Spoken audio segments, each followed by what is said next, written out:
Assalamualaikum anak-anak semua. Okey, hari ini cikgu akan sambung untuk subtopik 1.7 iaitu berkaitan dengan faktor-faktor penentu sistem penggajian. Okey, apabila kita menyebut berkaitan dengan sistem penggajian, kita imbas balik iaitu sistem penggajian melibatkan dua komponen iaitu gaji dan faedah. Okey, apabila merujuk kepada faktor penentu sistem penggajian bagi sesuatu jawatan, okey, cikgu bagi contohlah. Kita nak rujuk kepada perbezaan dari segi pembayaran gaji dan faedah oleh seseorang majikan.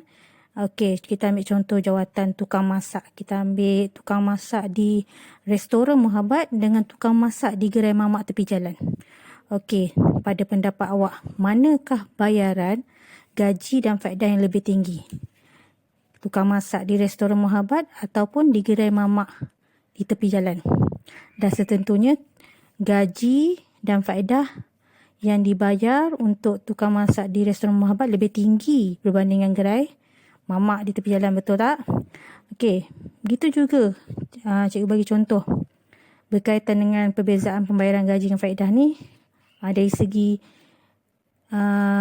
bentuk tugas. Okey, contohnya juruterbang dengan pemandu teksi.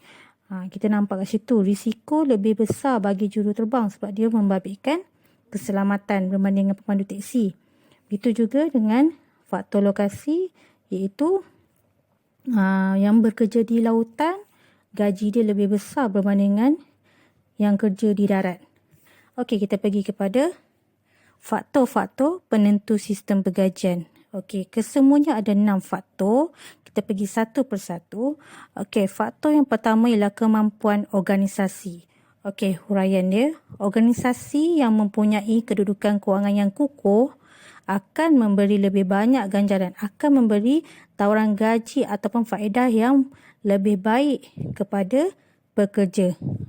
Contohnya pemberian gaji, contohnya tukang masak tadi.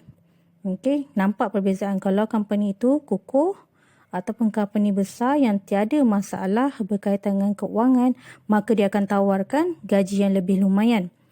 Okey, kita pergi faktor yang kedua berkaitan dengan bentuk dan jenis tugas. Okey, pekerja yang menjalankan tanggungjawab yang besar akan diberi ganjaran yang lebih tinggi. Contohnya, kita ambil pengurus besar, jawatan pengurus besar. Dah tentunya gaji dia lebih besar berbanding dengan pengurus peringkat pertengahan. Okey, selain itu juga kita akan merujuk kepada risiko. Kita tahulah risiko tu lebih kepada mengancam keselamatan. Okey, contohnya juru kimpal. Risiko yang akan dihadapi kalau misalnya dia tidak mengamalkan keselamatan, maka dia akan menyebabkan mata buta. Sama juga dengan juru terbang. Itu membabitkan keselamatan yang mana dia akan membawa kapal terbang. Okey, tawaran gaji yang kita nampak tadilah berkaitan dengan bentuk dan jenis tugas tadi. Jika jawatan ataupun tugas yang diberikan besar, maka tawaran gaji dan faedah yang diberikan juga tinggi. Okey, faktor yang ketiga. Undang-undang dan peraturan kerajaan. Okey, pihak kerajaan berkuasa menentukan kadar ganjaran minimum yang perlu diberikan oleh sesebuah organisasi. Okey, yang terkini pihak kerajaan iaitu Kementerian Sumber Manusia telah menetapkan gaji minimum di sesebuah bandar utama ialah RM1,200. Jadi kita akan tengoklah kalau misalnya di kawasan luar bandar tu minimum dia berapa. Okey, kita pergi seterusnya. Faktor yang keempat ialah ganjaran yang dibayar oleh pesaing. Bila sebut pesaing, contohlah awak berniaga, awak sebagai majikan dan awak berniaga soto. Dan ada juga pesaing-pesaing awak yang juga menjual soto. Kita akan tengok pesaing-pesaing tersebut, adakah dia mampu membayar lebih tinggi tawaran gaji tersebut kepada pekerja, lebih tinggi daripada awak ataupun lebih rendah pada awak. Kita dah faham kalau kita letak diri kita sebagai pekerja, dan tentunya kita akan mencari pekerjaan yang menawarkan gaji yang lebih menarik ataupun lebih tinggi. Okey, huraiannya, bagi mengelakkan pekerja daripada berhenti ataupun cabut lari, majikan akan memberi ganjaran yang setara ataupun lebih tinggi berbanding dengan ganjaran yang telah diberi oleh pesaing-pesaing yang lain.